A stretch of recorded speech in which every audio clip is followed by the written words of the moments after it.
Hello students and welcome to our YouTube channel Rejoice Education. हम हमारे are pass part 3 class 8 के first chapter पे हैं, how when and where. How important are dates, dates कितने ज़रूरी है। There was a time when historians were fascinated with dates. एक वक्त था जहाँ पे जो हिस्ट्री के जो कारीगर थे वो फैसिनेटेड यानी आकर्षित होते थे डेट्स को लेके। There were heated debates about the dates on which rulers were crowned or battles were fought. They were heated यानी बड़ी तपता हुआ डिस्कशन होता था, आर्ग्यूमेंट्स होती थी लोगों के बीच में डेट्स को लेके कि किसने कब किंग या क्वीन का खिताब जीता या कब बैटल फॉट हुआ था, कब लड़ाई झगड़ा स्टार्ट हुआ था। In the common sense notion history was synonymous with dates. अगर कॉमन सेंस के हिसाब से देखेंगे तो हिस्ट्री का सिनोनिम यानी सिमिलर वर्ड है dates. You may have heard people say, I find history boring because it is all about memorizing dates. Is such a concept true? मैंने सुना है लोगों को बोलते हुए कि हिस्ट्री बोरिंग है क्योंकि उसमें सिर्फ डेट्स लिखी गई है और मुझे उसे याद करने पड़ता है। क्या ये सही बात है, सच बात है? History is certainly about changes that occur over time. It is about finding out how things were in the past and how things have changed. History जो है वो उसमें बहुत सारे बदलाव आए हैं over a period of time और काफ़ी इंटरेस्टिंग लगता है कि पहले चीज़ें कैसी थी और अब जाके चीज़ें कैसी हुई है।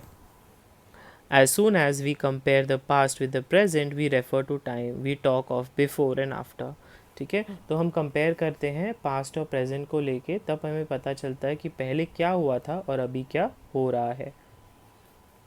Living in the world, we do not always ask historical questions about what we see around us. और ऐसी दुनिया में, जिस दुनिया में हम रहते हैं, उसमें हम हिस्ट्री रिलेटेड क्वेश्चंस पूछते नहीं हैं। जो भी चीज़ें हम आजू बाजू देखते हैं उसकी हिस्ट्री क्या है ये हम नहीं पूछते। We take things for granted as if what we see has always been in the world we inhabit. ठीक है, ये बता रहे कि हम उस चीज़ों को ग्रांटेड ले लेते हैं, हम उन चीज़ों को हल्के में ले लेते हैं क्योंकि हमें ऐसा लगता है कि ये तो चीज़ें हमेशा से यहीं पे थी, इसमें क्या नई बात है। But most of us have our moments of wonder when we are curious and we ask questions that actually are historical. लेकिन हम अचंभित हो सकते हैं अगर हम लोगों से क्वेश्चंस पूछते हैं कि वो चीज़ वहाँ पे कैसे आई। Watching someone sip a cup of tea at a roadside tea stall, you may wonder when did people begin to drink tea or coffee. रास्ते में आप लोगों को चाय पीते हुए, सुस्कियाँ लेते हुए देखते हैं तो आप सोच में पड़ जाते होंगे कि ये चाय कहाँ से आई और लोगों को इसकी आदत कैसे डली। Looking out of the window of a train, you may ask yourself when were railways built and how did people travel long distance before the age of railways. Window से बाहर जाके आप जब ट्रेन की तरफ देखते हैं तब अपने आप से पूछिए कि ट्रेन बिल्ड कब हुई थी और इतने लंबे लंबे डिस्टेंसेस लोग कैसे ट्रैवल करते थे जब रेलवे नहीं होती थी। Reading the newspaper in the morning, you may be curious to know how people got to hear about things before newspapers began to be printed. Newspapers print होने से पहले क्या ऐसी चीज़ें थी जो हुई जिस वजह से न्यूज़पेपर, और पहले जब न्यूज़पेपर नहीं था तो कौन से ऐसे माध्यम थे जिससे इंफॉर्मेशन कम्युनिकेट की जाती थी। All such historical questions refer us back to notions of time, but this time does not have to be always precisely dated in terms of a particular year or a month. और ये सब history related question जो हमारे दिमाग में आते हैं वो हमें बाकी पीछे टाइम में ले जाते हैं और ये टाइम ज़रूरी नहीं है कि एक प्रिसाइज हो, एक्यूरेट हो। ठीक है, एक पर्टिकुलर साल का, एक पर्टिकुलर मंथ का। Sometimes it is actually incorrect to fix precise dates to process that happened over a period of time. हमें ये समझना ज़रूरी है कि कभी ना कभी पास्ट में वो चीज़ हुई थी, फिक्स डेट या टाइम कोई बता नहीं सकता। People in India did not begin drinking tea one fine day. They developed the taste for it over time. एक दिन उठ के उन्होंने ये डिसाइड नहीं किया कि चलो चाय पीना चालू करते हैं, वो धीरे धीरे करके टेस्ट डेवलप होती गई। There can be no one clear date for a process such as this. Similarly, we cannot fix one single date on which British rule was established or the national movement started or changes took place within the economy and society. तो एक clear date हमें मिल नहीं सकती। वैसे ही British ने कब India में rule करना चालू किया, नेशनल मूवमेंट कब स्टार्ट हुआ, इकोनॉमी और सोसाइटी में चेंजेस कैसे पैदा हुए, वो भी हम डेट से, एक्यूरेट डेट से पहचान नहीं सकते। All these things happen over a stretch of time. We can only refer to a span of time, an approximate period over which particular changes became visible. हम सिर्फ अंदाज़ा लगा सकते हैं कि कभी ये changes रियल में हुए थे। Why then do we continue to associate history with a string of dates? फिर भी हम क्यों हिस्ट्री को डेट्स से तोलते हैं? This association has a reason, इसका एक रीज़न है। There was a time when history was an account of battles and big events. एक समय था जहाँ पे हिस्ट्री वॉज को सिर्फ बैटल्स और बड़े बड़े इवेंट्स में बताया जाता था। It was about rulers and their policies. Historians wrote about the year a king was crowned, the year he married, the year he had a child, the year he fought a particular war, the year he died, and the year the next ruler succeeded to the throne. तो यहाँ पे बता रहे हैं कि history के जो कारीगर हैं वो एक किंग कब एक खुद क्राउन होता है, उनकी शादी कब होती है, उन्हें बच्चे कब होते हैं, वो एक पर्टिकुलर वॉर कब फाइट करते हैं, कब साल में कौन से साल में वो मरते हैं, और वो मर जाने के बाद आगे जाके वो पर्टिकुलर थ्रोन यानी कि जगह कौन लेता है। For events such as the specific dates can be determined and in history such as these debates about dates continue to be important. इस वजह से यही इवेंट्स है, यही इवेंट्स के स्पेसिफिक डेट्स मिल सकते हैं और हिस्ट्री में ये सारे डेट्स या डिबेट्स होते रहते हैं डेट्स को लेके। As you have seen in the history textbooks of the past 2 years, historians now write about a host of other issues and their other questions. अभी historians अलग अलग चीज़ों और के ऊपर रोशनी डालना चाहते हैं। They look at how people, how cities developed and markets came up. वो जानना चाहते हैं कि लोग कैसे लाइवलीहुड अपना यानी अपना लाइवलीहुड कैसे अर्न कर रहे हैं, what they produce and ate, वो क्या खाते हैं और कैसे कैसे वो खाना अपना प्रोड्यूस करते हैं, सिटीज़ कैसे डेवलप हुई है, मार्केट्स कैसे आगे बढ़े हैं, how kingdoms were formed and new ideas spread, kingdoms कैसे बने हैं, नए आइडियाज़ कैसे स्प्रेड हुए, and how cultures and society changed. Which dates? By what criteria do we choose a set of dates as important? कौन सा ऐसा criteria है जो डेट्स चूज़ करने में हमारी मदद करता है? The dates we select, the dates around which we compose a story of the past are not important on their own. तो ये डेट जो सिलेक्ट करते हैं और जो स्टोरीज इसके ऊपर बनती है पास्ट की, वो इतनी इंपॉर्टेंट नहीं है खुद में। They become vital because we focus on a particular set of events as important. वो इम्पॉर्टेंट इसीलिए बन जाते हैं क्योंकि उसमें कोई इंस्टेंसेस कुछ ना कुछ हुआ रहता है जिस वजह से वो इम्पॉर्टेंट होता है। If our focus of study changes, if we begin to look at new issues, a new set of dates will appear significantly. ठीक है, हमारी जो फोकस जो पढ़ाई को लेके है बदल जाती है और हम नए इश्यूज़ नए प्रॉब्लम्स को देखते हैं तो नए डेट्स आ जाएंगे आगे। Consider an example.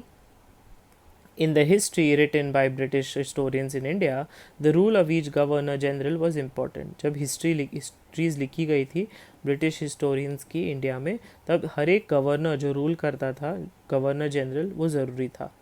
उनके डेट्स याद रखना। These histories began with the rule of the first governor general Warren Hastings. तो हिस्ट्री में एक फर्स्ट गवर्नर जनरल कौन था? Warren Hastings. And ended with the last viceroy lord Mountbatten. So Lord Mountbatten was the last viceroy. In separate chapters we read about the deeds of others. We read, okay, अलग अलग chapters में हमने उनकी deeds यानी कि कर्मों के बारे में पढ़ा है। Of Hastings, Wellesley, Bentinck Dalhousie, Canning, Lawrence, Lytton, Ripon, Curzon, Harding, Irwin. It was a seemingly never-ending succession of governor generals and victories. और इसके भी ज़्यादा लोग थे, never ending यानी कभी ख़त्म ना होने वाले गवर्नर जनरल्स एंड वाइसरीज रहे हैं। All these dates in this history book were linked to the personalities, to their activities, policies, achievements. और ये सारे जो dates हैं हिस्ट्री में वही यही बुक में लिंक किए गए हैं उनकी पर्सनैलिटी, उनके हाव भाव के ऊपर। उन्होंने क्या क्या किया अपनी ज़िंदगी में, उन्होंने क्या क्या नए नए पॉलिसीज़ लाए, क्या क्या अचीवमेंट्स रही है उनकी। It was as if there was nothing outside their life that was important for us to know. ठीक है, ऐसे कुछ भी नहीं था उनके लाइफ में जो हमें जानना ज़रूरी नहीं था। The chronology of their lifes mark the different chapters of the history of British of India. और ये जो क्रोनोलॉजी है, एक के बाद एक जो गवर्नर आते रहे, उनकी जो लाइफ की जो कथा है वो हिस्ट्री के चैप्टर के में ब्रिटिश इंडिया में आपको देखने मिलेगी। Can we not write about the history of the period in a different way? क्या हम हमारी हिस्ट्री को एक अलग तरीके से नहीं लिख सकते? How do we focus on the activities of different groups and classes in Indian society within the format of the history of governor generals? हम एक्टिविटीज़ को कैसे फोकस कर सकते हैं अलग अलग ग्रुप, अलग अलग क्लासेस इंडियन सोसाइटी में जो हैं उसके तरीके से, और हम बता कैसे सकते हैं हिस्ट्री ऑफ गवर्नर जनरल्स? क्या एक अलग तरीका भी है?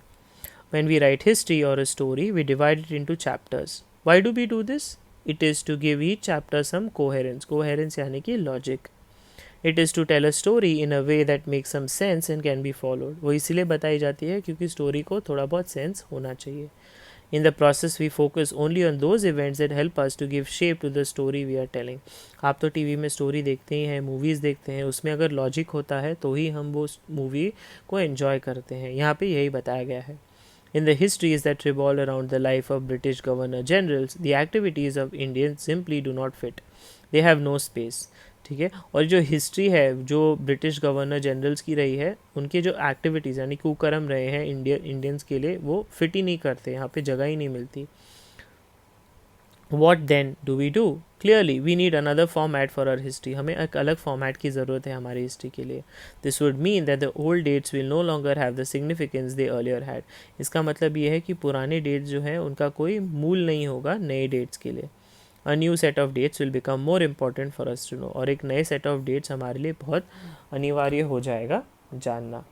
Now the next question is how do we periodize? इसका पीरियड कैसे डिसाइड करें?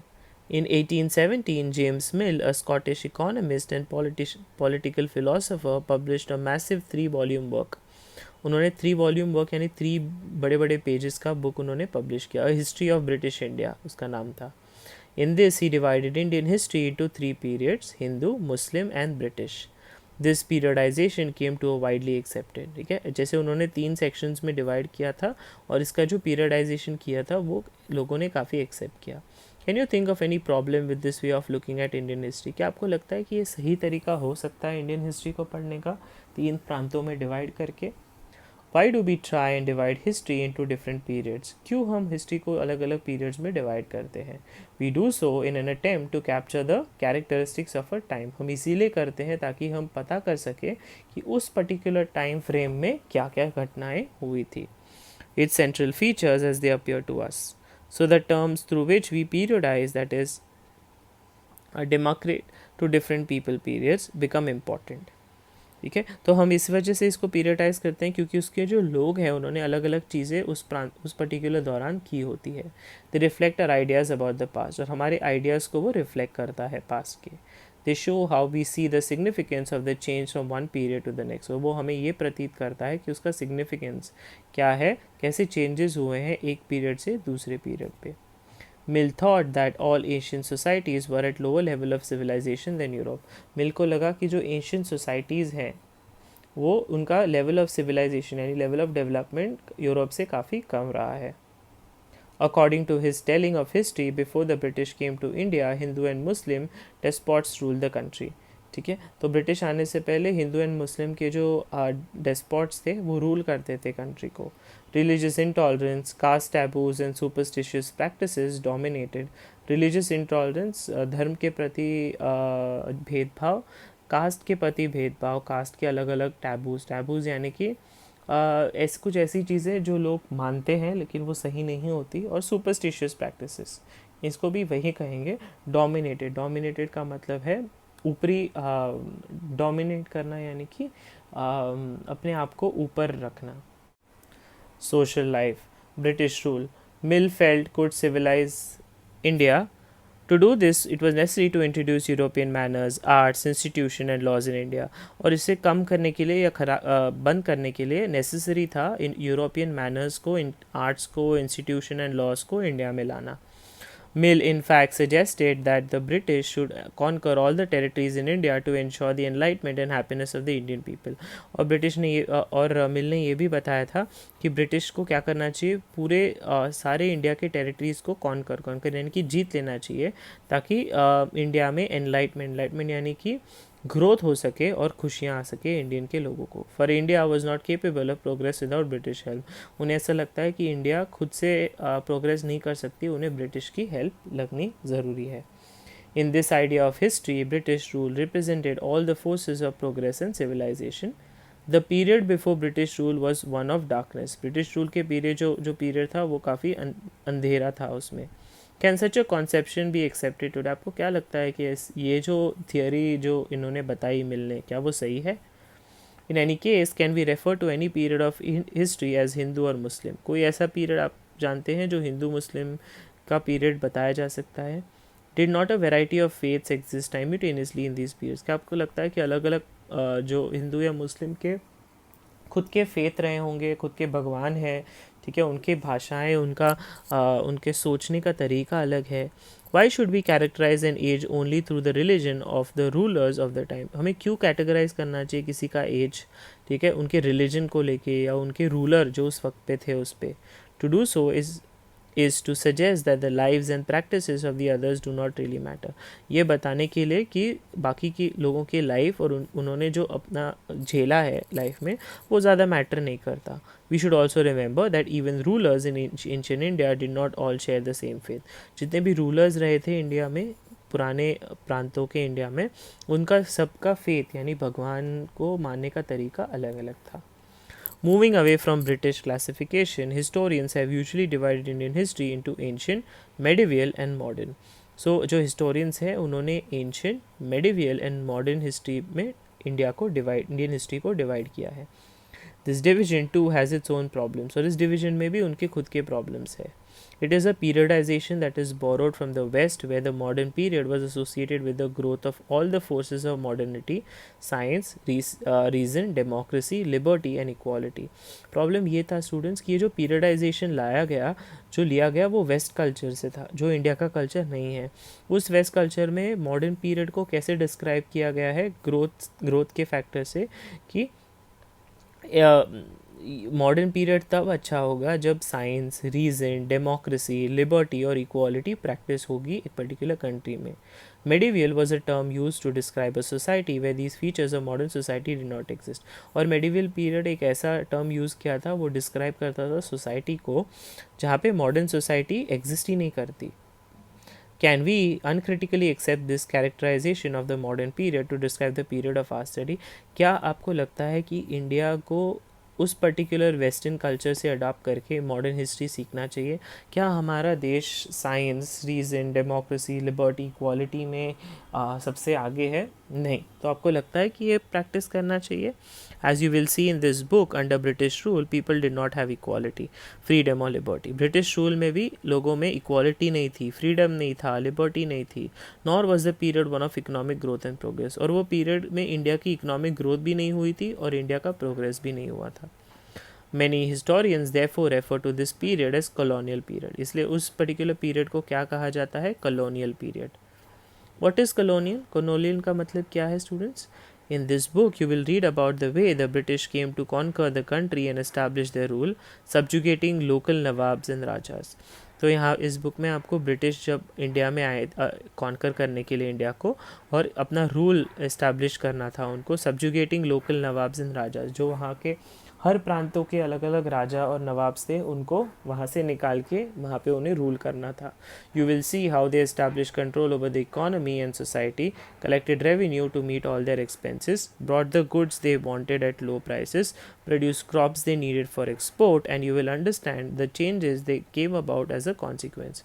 तो यहाँ पे ये बताया जा रहा है स्टूडेंट्स, आप देखेंगे कि कैसे वो इंडिया में आए, कैसे उन्होंने एक इंडिया की इकोनॉमी और सोसाइटी पे राज करने की कोशिश की, लोगों से पैसे इकट्ठा करके कैसे वो अपने खुद के जेबें भर रहे थे, कैसे उन्होंने गुड्स जो इंडिया बनाता था वो लो प्राइस पे बेचते थे अपने ही लोगों को, उन्होंने कैसे प्रोड्यूस किए क्रॉप्स जो एक्सपोर्ट के लिए यूज़ करते थे.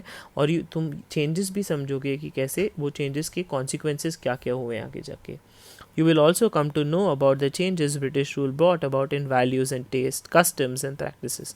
आपको ये भी पता चलेगा कि ब्रिटिश रूल ने कौन सी वैल्यूज़, टेस्ट, कस्टम्स, ठीक है, और प्रैक्टिसेस में चेंजेस लाए. When the subjugation of one country by another leads to these kind of political, economical, social and cultural changes, we refer the process as colonization. जब हमें पता चलता है कि एक कंट्री दूसरे कंट्री पे आके राज कर रही है और वहाँ पे चेंजेस ले आ रही है उस कंट्री में, पॉलिटिकल, इकोनॉमिकल, सोशल, कल्चरल, तो उसे कॉलोनाइजेशन कहा जाता है. You will, however, find that all classes and groups did not experience these changes in the same way. तो हर क्लास और हर ग्रुप, चाहे वो छोटे से छोटा क्लास हो या बड़े से बड़ा क्लास हो, उनको समांतर तरीके से चेंजेस नहीं मिले.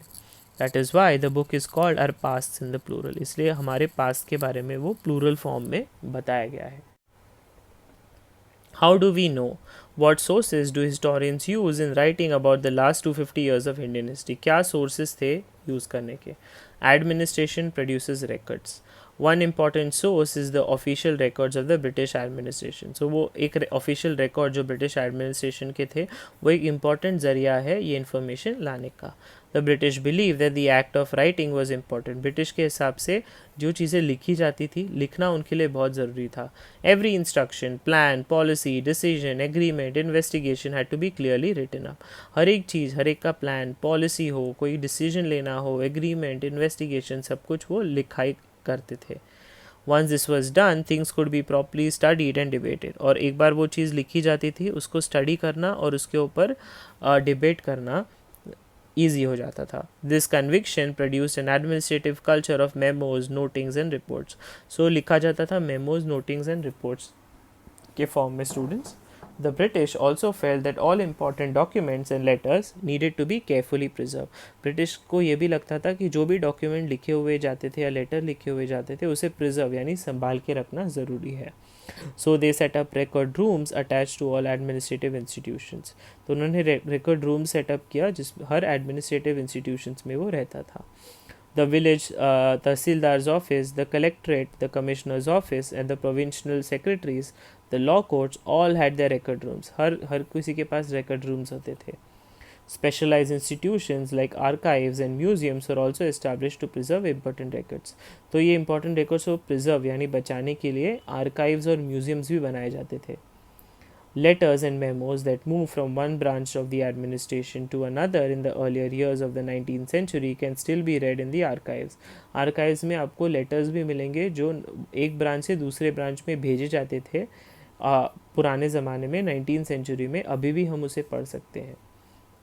You can also study the notes and reports that district officials prepared or the institutions and directives that were sent by officials at the top of provincial administration. ठीक है. सो हम अभी भी नोट्स और रिपोर्ट्स को study कर सकते हैं जो डिस्ट्रिक्ट ऑफिसर्स ने प्रिपेयर किए हैं students. In the early years, the 19th century, these documents were carefully copied out and beautifully written by calligraphists, that is, by those who specialize in the art of beautiful writing. तो यही था 19th century में जो documents बने थे उसे रखा गया और उसका कॉपी किया गया. कैलीग्राफी जो करते हैं जिनकी हैंड राइटिंग काफ़ी अच्छी होती है उनसे वो लिखा गया वापस से. By the middle of the 19th century, with the spread of printing, multiple copies of these records were printed as proceedings of each government department. ठीक है. 19th सेंचुरी प्रिंटिंग जैसे ही स्प्रेड हुआ तब जाके उसके बहुत सारे कॉपीज़ बने और ये सारे रिकॉर्ड्स प्रिंट हुए और हर गवर्नमेंट डिपार्टमेंट को ये भेजे गए स्टूडेंट्स. ये देखिए यहाँ पे एक फिगर दिया the national archive of India 1920 कैसे प्रतीत होता था.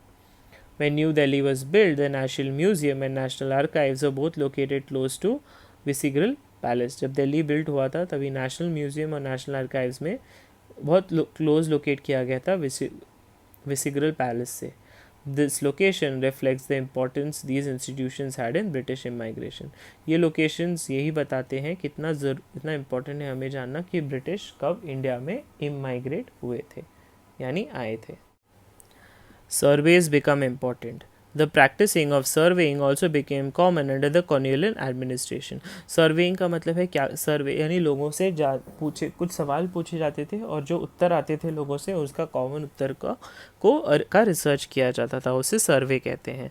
The British believed that a country had to be properly known before it could be effectively administered. British को ये लगता था कि एक कंट्री को अगर हमें अच्छे से चलाना है तो हमें उनको कंट्री को समझना बहुत ज़रूरी है. By the early 19th century, detailed surveys were being carried out to map the entire country. Map the entire country यानी कंट्री कैसे देश इंडिया के कंट्री में कौन से छोटे छोटे प्लेसेस हैं वो सारे मैप करने के लिए एक डिटेल सर्वे किया गया था. In the villages revenue surveys were conducted. और विलेजेस में रेवेन्यू यानी पैसे रिलेटेड सर्वेज कंडक्ट हुए. The effort was to know the topography. Topography जानने के लिए ये किया गया था. The soil, the quality, the flora, the fauna, the local histories and the cropping pattern, all these facts seen as necessary to know about the administer the region. तो ये सारे फैक्ट्स ज़रूरी थे जानना क्योंकि अगर इंडिया को रूल करना था तो उसके बारे में जानकारी लेना बहुत ज़्यादा ज़रूरी था.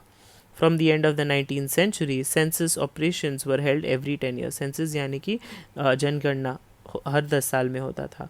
These prepared detailed reports of the number of people in all these provinces of India, noting information on caste, religion and occupation.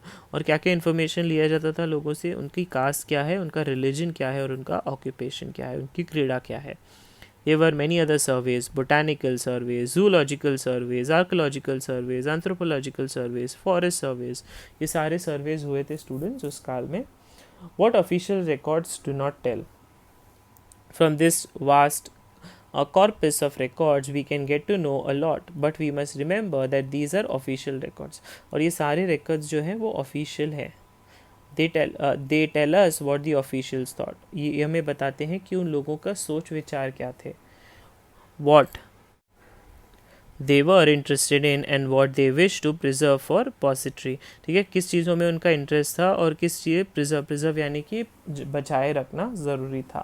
These records do not always help us understand what other people in the country felt and what lay behind their actions. लेकिन ये जो record है वो हमें ये समझ में नहीं वो हमें ये नहीं बता सकते कि लोग अब कैसे फील करते थे.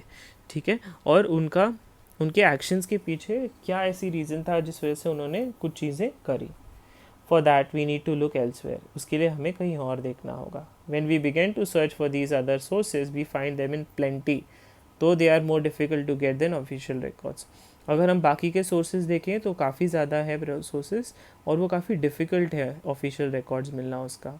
We have diaries of people, accounts of pilgrims and travelers, autobiographies of important personalities and popular booklets that were sold in the local bazaars. लेकिन हमारे पास क्या क्या है, डायरी है लोगों के, अकाउंट्स है पिलग्रिम यानी कि टेम्पल्स के, ट्रैवलर्स के, उनकी ऑटोबायोग्राफी आत्मकथा है अच्छे अच्छे और इम्पोर्टेंट लोगों की, पॉपुलर बुकलेट्स है जो लोकल बाज़ार में बेचे जाते थे. As printing spread, newspapers were published and issues were debated in public. Printing जैसे ही बढ़ा आगे तब न्यूज़पेपर्स बनना चालू हो गया जो पब्लिश हुए और उन्हें डिबेट किया गया पब्लिक में. Leaders and reformers wrote to spread their ideas. Leaders और रिफॉर्मर्स ने लिखा ताकि उनके आइडियाज़ बांटे जाएं. Poets and novelist wrote to express their feelings. Poets and novelist अपने फीलिंग्स को एक्सप्रेस करने के लिए लिखते गए. All these sources, however, were produced by those who were literate. ये सारे sources इसलिए हुए गए क्योंकि वो लोग पढ़े लिखे थे, literate थे. From these, we will not be able to understand how history was experienced and lived by the tribals and the peasants. इसीलिए हम हिस्ट्री समझ नहीं पाएंगे उन लोगों का जो ट्राइब्स में रहते थे और पेजेंट्स से जो पढ़े लिखे नहीं थे. The workers in the mines और the poor in the street. जो वर्कर्स थे जो माइंस में काम करते थे या गरीब लोग जो स्ट्रीट्स पे रहते थे, सड़कों पे रहते थे. Getting to know their lives is a more difficult task. उनकी ज़िंदगी के बारे में जानना बहुत मुश्किल है. Yet this can be done. फिर भी ये हो सकता है if you make a little bit of effort. अगर हम थोड़ी मेहनत करें तो. When you read this book you will see how this can be done. आप जब इस बुक को पढ़ेंगे तब आप समझेंगे कि इसको हम कैसे पूरा कर सकते हैं. चलिए स्टूडेंट्स देखते हैं इंपॉर्टेंट डेट लाइन्स मैंशन किए गई हैं फर्स्ट चैप्टर के. 1773 Warren Hastings became the first governor general of India. 1782 James Rennell produced the first map. 1817 James Mill published a massive 3-volume work on a history of British of India. 1920s the National Archives of India came up, and 1947 Lord Mountbatten became the last British viceroy of British India. So ये important dates है students जो हमें याद रखने ज़रूरी है. Thank you.